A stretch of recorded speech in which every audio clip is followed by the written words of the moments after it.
Okay, we're recording.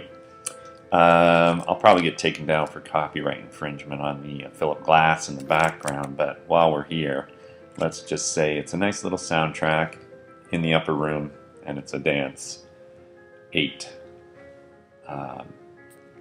Philip Glass is a great composer, and I urge you to go and get his albums and listen to them a lot.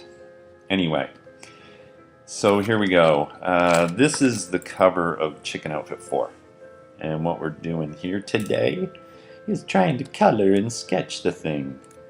I've got one of the main villain of this issue is standing on top of the logo and the subtitle. Because what I'm trying to achieve here with Headcast in the background and the two main characters in the front, or the two other characters in the foreground, is to give it kind of a depth that it's starting to come out of the page. It's starting to become reality. Okay.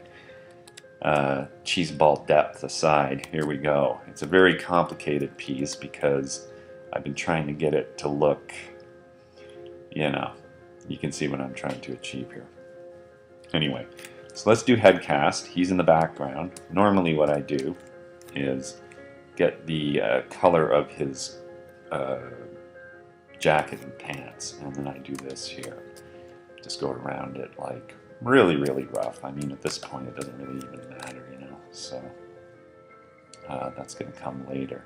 Now some may be distracted by all the background stuff, which is absolutely normal. So what I will do after I get this in place, and I think I can fill it. No, I can't yet. Got to close that gap. And then we'll fill the why is that weird color? See, already I'm encountering strangeness, and I'll tell you why in a minute. Oops. I'm gonna set. Yeah, let's just keep hitting that open button every 5 seconds. That'll work. So here's what I'll do to make this a little clearer is, let's go into this really quickly. In terms of because I jump around a lot, as you can tell. In terms of organization, I color code everything with, here's the stuff that's going to remain. Here are the special effects in blue, and these are important type technical things in red. So for example, there's where my bleed's going to be when it gets chopped off, and that way I make sure that my characters and everything are in place. That could be bumped over a little more because of the TV thing, but I'll do that later. So now where were we? Headcast's clothing. So we want to isolate Headcast, so we get rid of everybody else and the logo. I will leave him in there. This is a friend of mine, John. He loves this thing, so I've put it in here just for him. Okay, so now we've got Headcast isolated. We'll take out all the other elements as well. And then we can get right in there and see what's going on in terms of the color scheme. So, I don't really like tutorials. They're very dull, for one thing. And they also are long and tedious. So I'm trying to remedy that by, you make it a little bigger because that way then you can flip between the, I'm using oil, which is O, and then I'm using E for race. Anyway, I digress. Getting back to the idea of how boring these things are, I'm not going to do this whole thing, trust me, you get the idea. So once that's done, I'll pop back in and we'll see how it looks with the rest of it. Okie dokie. Alright, see you in a minute or two. We're back. Okay, so I basically got the suit jacket and the pants done here. It looks a little broken because I'm not going to draw the entire character behind the other characters because honestly, I don't have a team of artists, so it's basically, this is what you get. This is what it, as long as it looks the way that I want it to look when it's done, that's what really matters. Or at least as close to humanly possible as whatever. Alright, so let's take out the background at this point. capture these little special effects here. Whoops, let's leave the blue in. So we've got our coat going on now and our jacket. Now I'm going to show you my magical secret spice. Oh, first of all, let's make sure there's no outer bleeding on this. Just make sure that I'm a real stickler for this kind of shit because I gotta tell you, you can tell. Like if you reading it in print, it might blur it a bit, but on digital, you gotta be really quite. Now I don't know how to use the cleanup brush on this, I should admit. These are just my techniques. I don't expect them to be correct. I don't expect them to be what you would do. I'm just showing you what I would do, what I'm doing with this thing.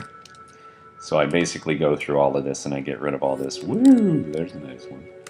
Get rid of that there. Blah, blah, blah. Get rid of that. Make sure it's right behind the black. Whoops. Make sure it's right behind the black. So you're right nice and tight up against the bottom. None of this kind of crap. Now if anybody knows how to do this quicker, drop me a line in the comments. We're here to collaborate, kids. It's a collaborative medium sometimes, isn't it? Alright. Now you'll see down here I've messed up because I was drawing too many things at once. I wanted to give his leg a flare, and actually, you know what? I think I'm still going to do that. So we pop into the ink, and you can see here that my ink is like all over the place. I start a new layer like every time I go in, but in this one I've actually chosen the correct layer. And then we'll throw in that. We'll do the sketchy bits later. And then, whoa! Then we'll fill that in. Now, here's another way to do this, instead of doing it by hand, is it's sort of a composite tool, because you can just go like this here. Just get that. It's a lot quicker. Now that is Shift. I don't know what it is in terms of a key command. But anyway, that's how you can get that done. Okay, so his suit's pretty much done at this point. Now, my secret sauce, my secret spice. And the way that we do this, and this is nothing new, folks, for anybody who's done collage or some kind of... Oh, I do. We should put a little song in here. Do. Okay, anyway. Is I will select the entire suit, do a raster layer above it, and then mask it out. Make sure you choose the checkerboard transparency, or else you'll be mucking up your mask. Then what I've done is I've collected a group of fabrics. That's rusty. Here we go. And I've got these fabrics from a great site called...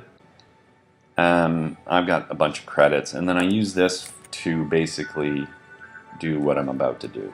So here's the suit, and it's tweed.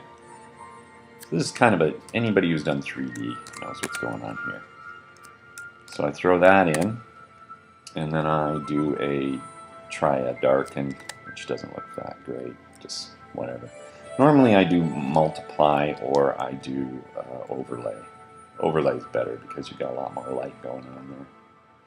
And then what I do is I just, whoops, let's not do that yet. And then what I do is I basically,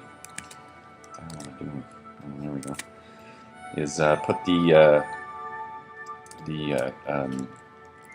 texture over top of. What I've done is duplicate the layer many times, but I've made it smaller so that the detail on the suit isn't like, it's a little more proportionate. Alright, so the detail on the suit is a little more proportionate rather than you know, having these giant tweed marks all over the guy. So there we go, you match that up. We'll flatten these.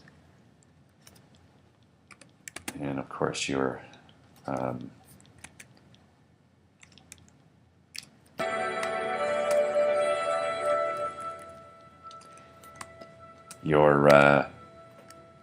blend mode has been barfed up. There we go. Okay, so then again we do the whole masking bit. Actually, I dropped this mask on here that I created earlier. And we've got ourselves a tweed suit. Oh, exciting, exciting stuff. I'll finish the rest of coloring Headcast at this point, but now I'm going to turn on everything else to